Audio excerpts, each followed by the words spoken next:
गांव का नाम था नवलपुर। बाहर से देखने पर साधारण सा गांव, लेकिन अंदर से एक अजीब बात के लिए मशहूर। यहाँ लोग सच बोलने से डरते थे। डर इसलिए नहीं कि सच गलत था, बल्कि इसलिए कि सच बोलने वाला हमेशा अकेला पड़ जाता था। इसी गांव में रहता था अर्जुन। उम्र करीब 16 साल। न ज्यादा बोलने वाला, न ज्यादा हंसने वाला। लोग कहते थे, ये लड़का अलग सा है, कुछ ज्यादा ही सोचता है। अर्जुन के पिता गांव के ही स्कूल में मास्टर थे। माँ सिलाई का काम करती थीं। घर छोटा था, लेकिन विचार बड़े। एक दिन स्कूल से लौटते समय अर्जुन ने देखा, गांव के चौराहे पर भीड़ लगी है। बीच में सरपंच हरिनाथ खड़ा था, गुस्से में लाल। सामने खड़ा था एक बूढ़ा आदमी, गोविंद काका। झूठा है तू।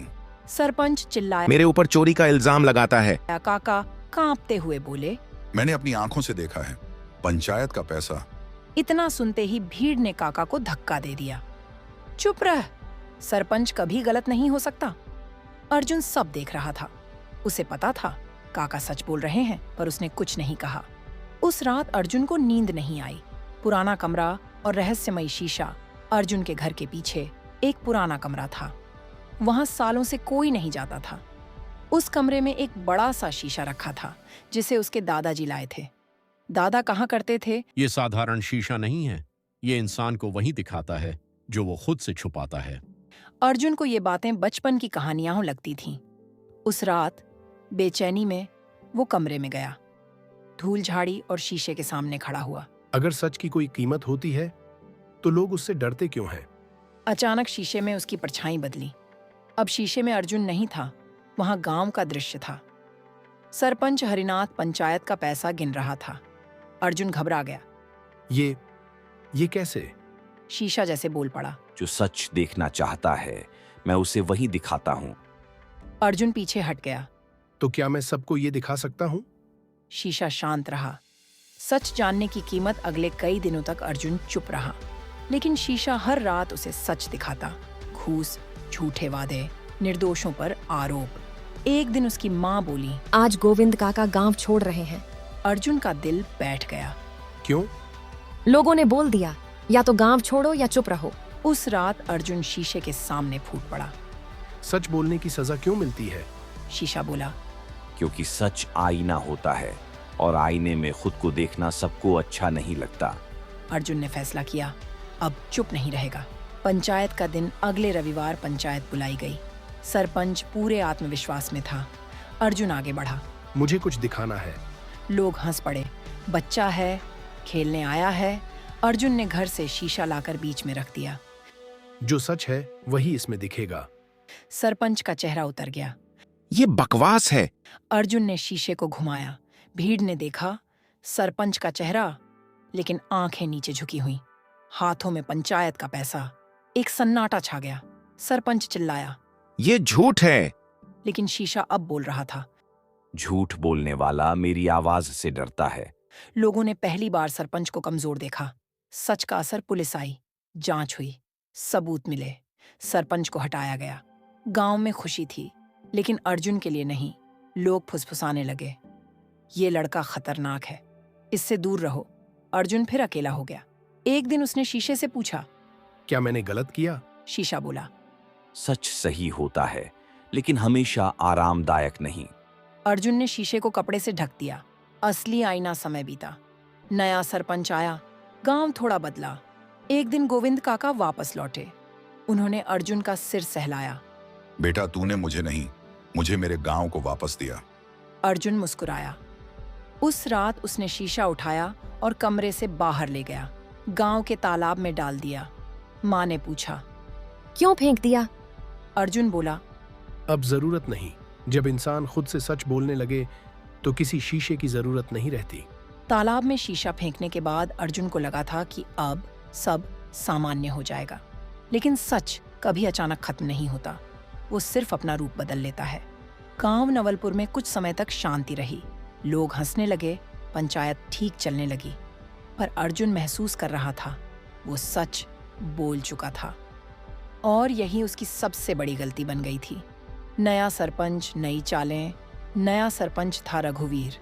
बोलने में मीठा, चेहरे पर मुस्कान, लेकिन आंखों में गिनती। शुरुआत में वो अर्जुन की तारीफ करता, ऐसे लड़के गांव की शान होते हैं। लेकिन धीरे धीरे बातें बदलने लगीं। एक दिन अर्जुन के पिता स्कूल से लौटे तो परेशान थे। आज मुझे कारण बताओ, नोटिस मिला है? क्यों? अर्जुन ने पूछा। कह रहे हैं मैं बच्चों को ज्यादा सवाल पूछने की आदत डालता हूँ। अर्जुन समझ गया, सच को हटाया जा चुका था, अब सवालों को हटाया जा रहा था। डर का नया रूप गांव में अब कोई खुलकर झूठ नहीं बोलता था, लेकिन सच भी कोई नहीं बोलता था। ये डर का नया रूप था खामोशी। गोविंद काका ने एक दिन अर्जुन से कहा, बेटा, पहले लोग झूठ बोलते थे, अब सच जानते हुए भी चुप रहते हैं। अर्जुन रात को सो नहीं पाया। वो उसी पुराने कमरे में गया जहां कभी शीशा रखा था। कमरा खाली था, लेकिन अजीब बात ये थी, दीवार पर अर्जुन को अपनी परछाई साफ दिख रही थी। परछाई बोली नहीं, बस देखती रही। अंदर का शीशा। अगले दिन गांव के कुएं का पानी अचानक खराब हो गया। बीमारियां फैलने लगीं। अर्जुन जानता था नया सरपंच घटिया पाइपलाइन लगवा रहा है, लेकिन कोई बोलने को तैयार नहीं। माँ बोली, बेटा, इस बार चुप रहना, सच हर बार बोलना जरूरी नहीं होता। अर्जुन को पहली बार ये बात चुभी। वो समझ गया, अब लड़ाई बाहर के शीशे से नहीं, अंदर के डर से है।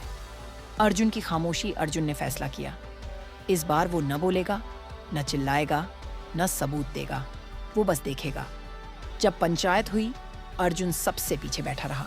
लोग बार बार उसकी ओर देखने लगे। उन्हें आदत थी, जब भी सच फूटेगा अर्जुन बोलेगा, लेकिन वो चुप था। सरपंच रघुवीर बेचैन होने लगा।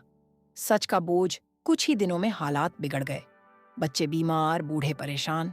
एक दिन वही लोग जो अर्जुन से दूर रहते थे उसके घर आए। तू कुछ बोलेगा नहीं? तू तो सच जानता है।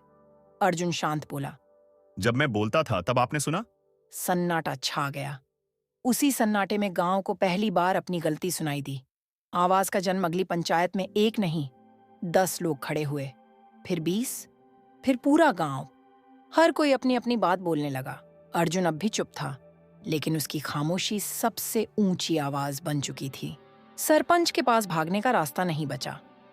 असली जीत जांच हुई। सरपंच हटाया गया। इस बार कोई हीरो नहीं बना, कोई मूर्ति नहीं लगी, बस गांव बदला। गोविंद काका बोले, इस बार शीशा नहीं टूटा, इस बार डर टूटा है। अर्जुन मुस्कुराया। अंतिम सच। उसी रात अर्जुन ने खुद से कहा, अब मुझे बोलने की जरूरत नहीं। गांव बदल चुका था, लेकिन अर्जुन के अंदर एक नया सवाल जन्म ले चुका था। क्या सच की लड़ाई कभी खत्म होती है?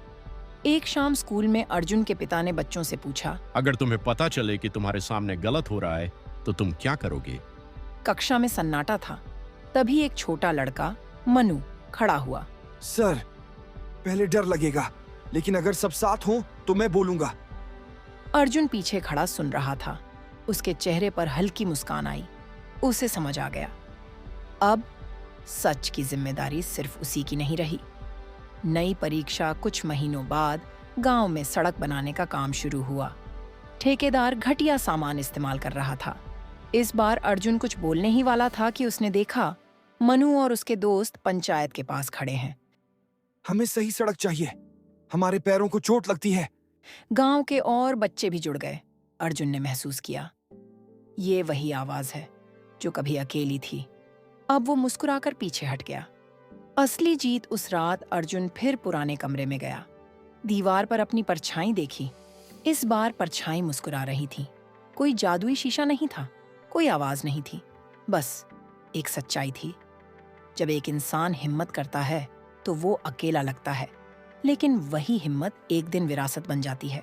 अर्जुन ने धीरे से कहा, अब मुझे आईने की जरूरत नहीं, क्योंकि गांव ने खुद को देखना सीख लिया है। बाहर बच्चे खेल रहे थे। उनकी हंसी में डर नहीं था। नवलपुर अब सिर्फ एक गांव नहीं था, वो एक सीख था।